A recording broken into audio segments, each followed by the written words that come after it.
দুপুরে বীরভূমের ময়ূরেশ্বর ১ নম্বর ব্লকের অন্তর্গত মল্লারপুর নৌশোভা দীক্ষা ভবনে অনুষ্ঠিত হলো আইনি সচেতনতা শিবির। সোমবার জেলার একাধিক আইনি কর্তা থেকে শুরু করে মল্লারপুর থানার পুলিশ প্রশাসন, মল্লারপুর বিএমওএইচ, মল্লারপুর সিডিপিও সহ একাধিক প্রশাসনিক কর্তাদের উপস্থিতিতে এই সচেতনতা শিবির আয়োজন করা হয় মল্লারপুর নৌশোভা দীক্ষা ভবনে।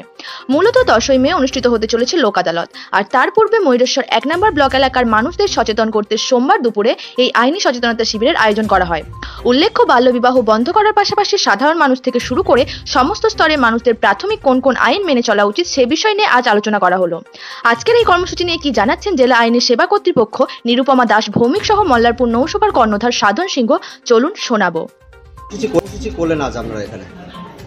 আজকে আমাদের বিশেষ করে যে বক্তা ছিল সেটা হচ্ছে গিয়ে স্টেট লিগাল সার্ভিস অথরিটি কর্তৃপক্ষ থেকে আমাদের এখানে এসেছিল যে আপকামিং যে আমাদের ন্যাশনাল লোক আদালত আছে 10ই মে, সেটার ব্যাপারে আমরা সবাইকে সচেতন করলাম। এইটা আমাদের একটা মূল বিষয় ছিল।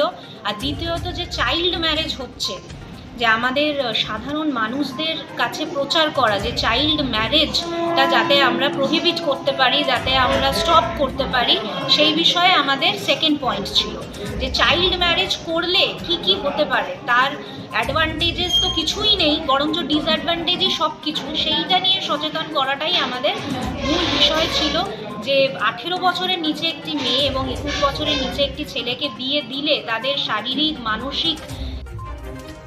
আমি হাবিব তানভীর, থাকছি ওটু নিউজ বাংলার। অবশ্যই আপনারা দেখতে থাকুন ওটু নিউজ বাংলা, কারণ এবার বলবে বীরভূম, শুনবে বাংলা। এবার বীরভূমের কথা শুনবে বাংলা।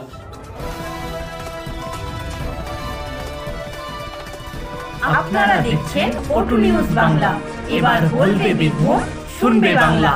যে ক্ষতি হচ্ছে আমাদের আগামী প্রজন্মের, যে ক্ষতি আমরা করছি, সেই বিষয়ে আমরা বিস্তারিতভাবে আলোচনা করলাম। এটা গেল আমাদের সোশ্যাল অ্যাসপেক্ট। আর আইনি অ্যাসপেক্ট, যে 18 বছরের নিচে এবং 21 বছরের নিচে বিয়ে দিলে কি কি হতে পারে, সেইটাও সাধারণ মানুষকে জানানো হলো। যে বাচ্চাদের যাদের বিয়ে হচ্ছে, বিয়ে হয়ে গেলে তো তাদেরকে হোমে পাঠানো হবে।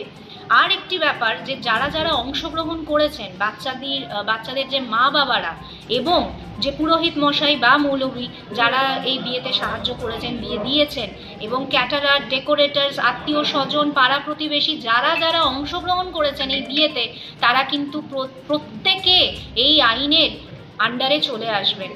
মানেটা এটাই হলো যে তাদের প্রত্যেকের অ্যাগেনস্টে কিন্তু এফআইআর করা যাবে। এই জিনিসটা সাধারণ মানুষরা জানতেন না, বুঝতেন না। এই শিবিরের মাধ্যমে যতটা সম্ভব আমরা এটাই তুলে ধরলাম যে শুধু আমরা যাতে এটা না ভাবি যে আমরা যাচ্ছি, গিয়ে ভোজ খাচ্ছি, চলে আসছি, আমাদের কিছু হবে না। এবারে আমরা যদি অ্যাকশন নিতে শুরু করি, তাহলে কিন্তু প্রত্যেকটা মানুষ এই এফআইআরের আন্ডারে আসতে চলেছে।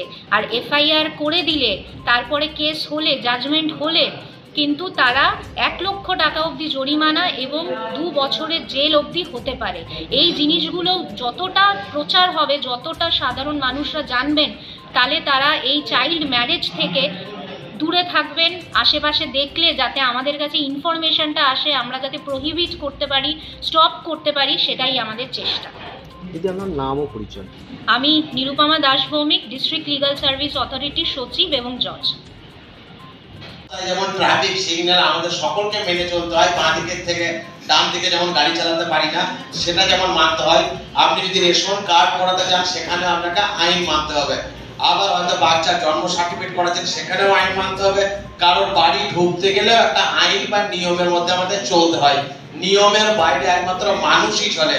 পৃথিবীতে যত রকমের প্রাণী আছে, সমস্ত প্রাণী নিয়ম আইন নাও মানতে পারে বা মানে না, কিন্তু মানুষকে, শুভ বুদ্ধি সম্পন্ন মানুষকে আইন মেনে চলতেই হয়। কারণ একটা জমি সম্পত্তি পড়ে আছে, মোবাইল ফোন পড়ে আছে বলে আমি না বলে নিয়ে নেবো, সেটা ঠিক নয়। সেটা যেমন চুরি হয়ে যায়, ঠিক তেমনই কোন মানুষের সঙ্গে কিভাবে ব্যবহার করব, সেটাও আমাকে আইনি ভাবে শিখতে হয়, বা সেই ভদ্রতাটাও একটা আইন বা নিয়মের মাধ্যমে চলে। যত রকম এখানে মহিলা আছেন, বয়স্ক লোক রয়েছেন, আমাদের স্টুডেন্টসরা রয়েছে, ওরা সমাজের জন্য কাজ করছে এবং করবে, ওদেরকে বেশি করে জন্য নিয়ে আসা। এখানে সাধনতার ছেলে উৎপল আইনকে পড়ছে, ওকে ধরবেন, ও আমাদের সঙ্গে কোঅপারেট করে বা আমাদের সঙ্গে কন্ট্রাক্টে থেকে কাজগুলো করবে, এখানকার মানুষকে পরিষেবা দেবে যে কোনো বিষয়ে। প্রবীণ